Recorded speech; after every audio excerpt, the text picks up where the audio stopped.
Hi, welcome to another episode of Photoshop Lightroom TV. I'm your host, Marek Mularczyk from SAItraining.co.uk and from PhotoshopLightroomBridge.co.uk.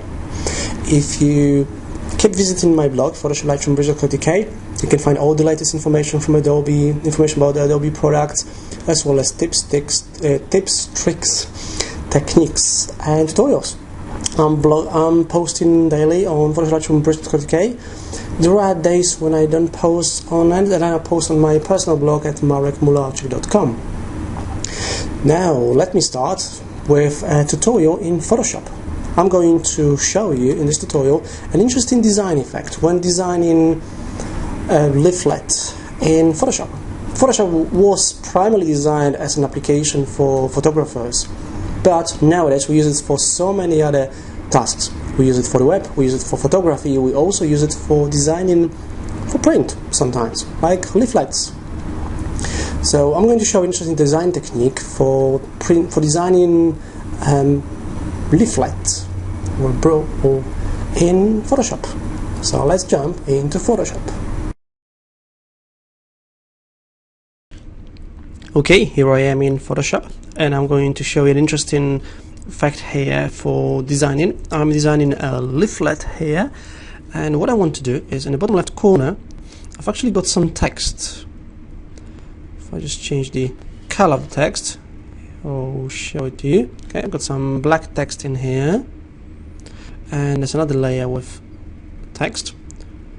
Just to make it stand out more from the background, I want to put a rectangle behind it with rounded corners, and now I'm probably going to put a shadow behind it, and I'll add some effects to the text. So I'm going to start by drawing a rectangle. So I'm going to select the background layer, and I'm going to use the rounded rectangle tool. Okay. Now, what's new in Photoshop CS6? I'm using Photoshop CS6. Are these options for fill and stroke in the options bar, among the other options. But these are two options I want to focus on right now. They're new in Photoshop CS6.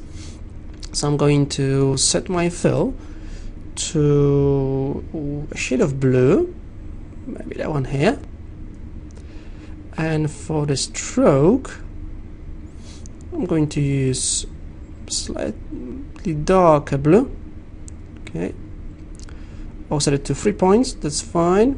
Okay, I can always change it later on, just a normal stroke. Okay, and I'm just going to click and drag. I am creating a shape, by the way. Okay, that's fine.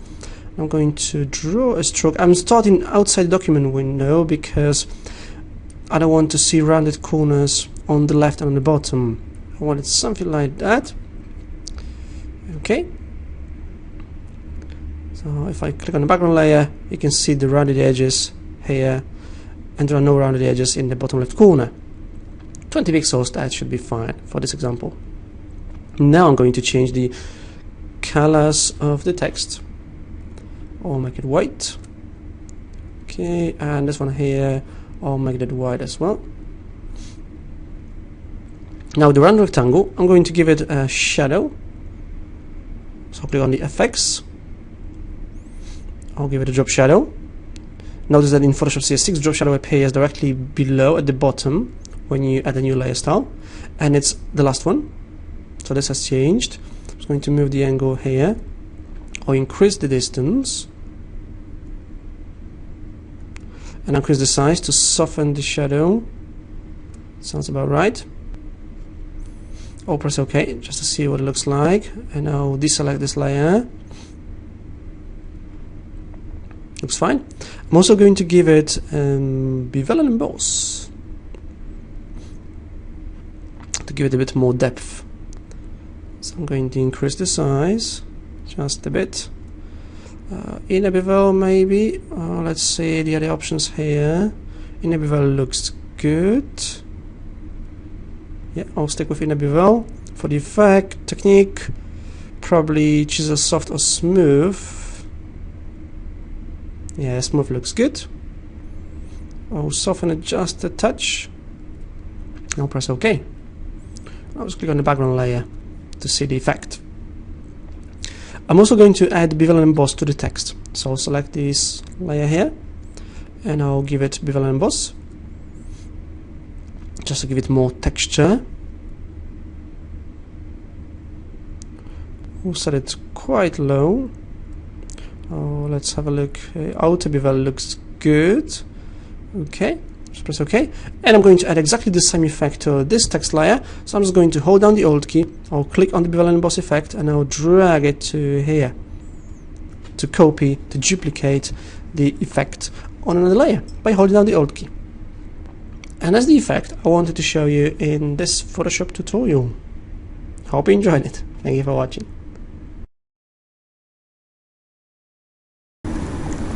Okay, I hope you enjoyed this tutorial in Photoshop on designing a leaflet. Now I've got another Photoshop tutorial for you in just a moment. First of all, remember, visit my blog PhotoshopLightroomTV.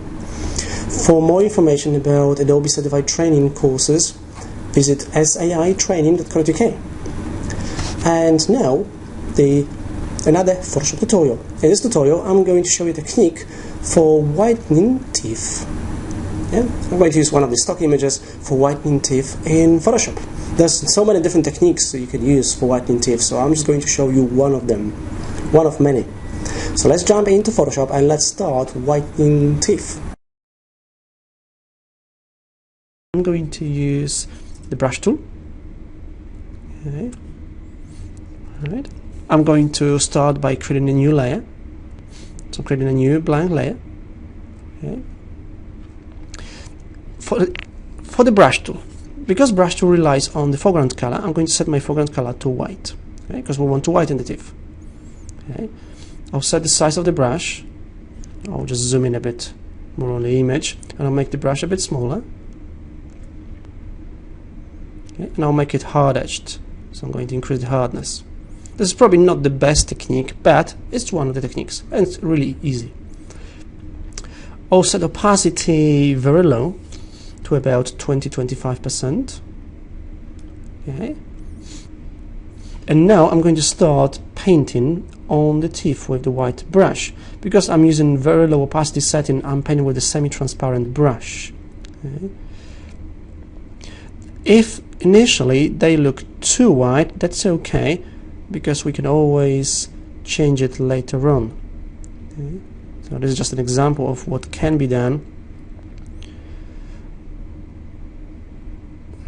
So I'll just quickly paint over a few teeth. Now, because of using the brush tool, what happens is whenever you release the mouse button and you paint again, you click again, you add in another layer of paint. So for the best effects in this technique, you either paint over one tooth at a time, or you do all of them in one go. So I'm painting over all the teeth without releasing the mouse button for the best effect. Okay. So just bear that in mind.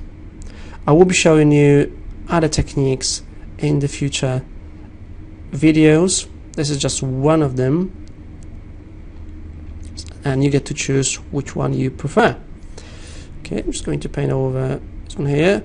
I may have made my brush a bit smaller, but that's okay.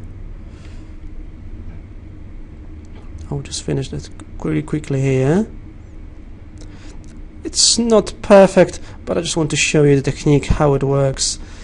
In this example, I am not using my Wacom tablet, so it's not as precise as usually. Okay, so just bear in mind, I'm not using a Wacom tablet, so it won't look perfect like it would if I were to use a tablet. Okay, just a few of them. So now what I'm going to do is, if they look too white, I'll just lower the opacity of the layer to blend it and to make it look more natural. For example, we're around 50%. And now this is before and this is after. Before and after.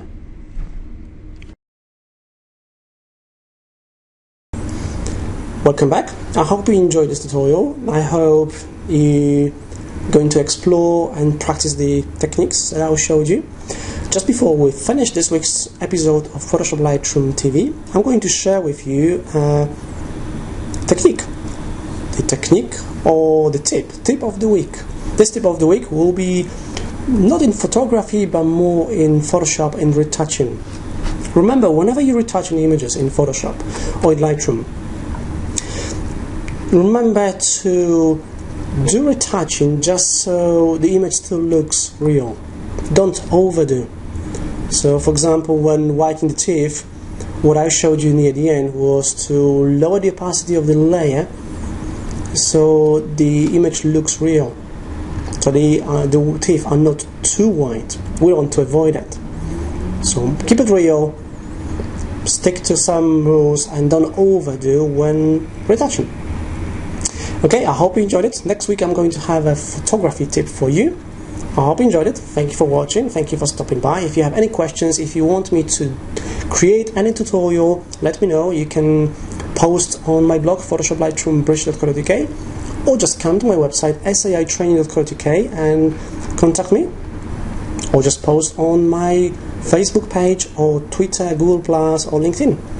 Thank you for watching. I hope you enjoyed it as much as I did, and I'm looking forward to seeing you next week on another episode of Photoshop Lightroom TV, your weekly podcast about anything photography, Photoshop and Lightroom related. Thank you for watching. Bye bye.